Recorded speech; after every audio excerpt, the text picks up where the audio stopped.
Generally smaller than their inboard counterparts, outboard marine motors come in a variety of sizes and horsepowers, ranging from single-cylinder models to powerful 8-cylinder configurations. They can run on gas, diesel, or electricity, and they can provide power for a quiet day of fishing or an exhilarating offshore drag race. Outboard motors have an engine on top and a gear case below. This aluminum engine block is the skeleton that houses the cylinders, the heart of the engine's internal combustion system. Under a stream of cutting fluid, machines hone the cylinders to precise dimensions. Minuscule X's are carved into the steel that lines the cylinder walls. Oil will settle into these X's, keeping the walls well lubricated for the piston. Workers assemble each piston manually. First, they build a ridged bearing and insert it into the loop at the end of a connecting rod. Then they fit the rod into a piston head, securing it with a pin.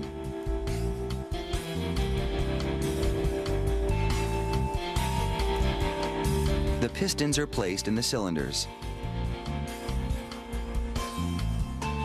Then they lower the engine's crankshaft into place and attach it to the loops at the ends of the connecting rods. The crankshaft's bearings are lubricated and capped off. Then this part of the engine is sealed with an aluminum cover. To get the cover's positioning just right, the first bolt is driven into place manually. A precision torque wrench does the rest. Now the top is screwed on.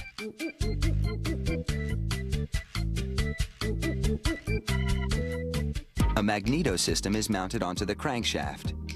As it spins, it generates electricity for the engine's electronics and pumps.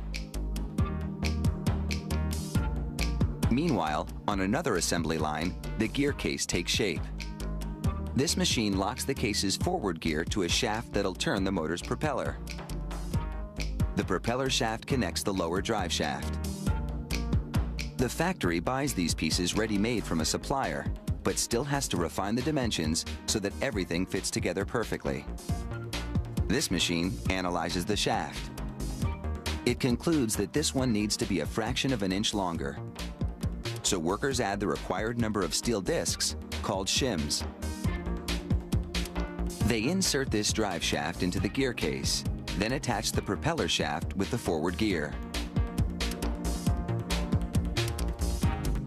Now the gear case is linked to the drive shaft, which connects to the propeller shaft, which turns the propeller. The next piece to go into place is the middle section of the motor, the part in between the engine and the gear case. First, workers attach the gear case, now fitted with a shift rod for switching gears, and an upper drive shaft, which transfers power from the engine to the propeller. Next, the unit gets a coat of paint that's saltwater resistant.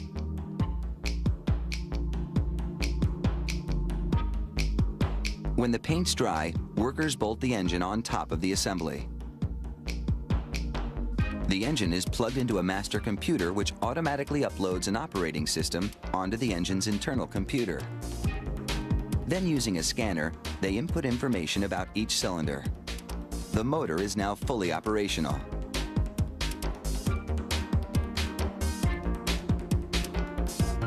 Workers insert a propeller onto the propeller shaft, then lower the motor into a test tank. This factory tests every motor it produces. They run the engine for about 10 minutes while a computer analyzes the performance data.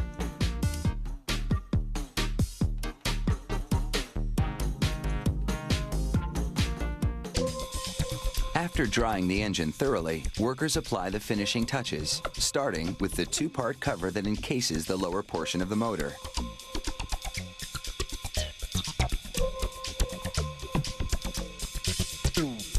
Then they latch another cover over the engine and stick on decals. Both covers are made of heavy-duty plastic coated in paint that won't fade, even after a lifetime of sun, wind, and water.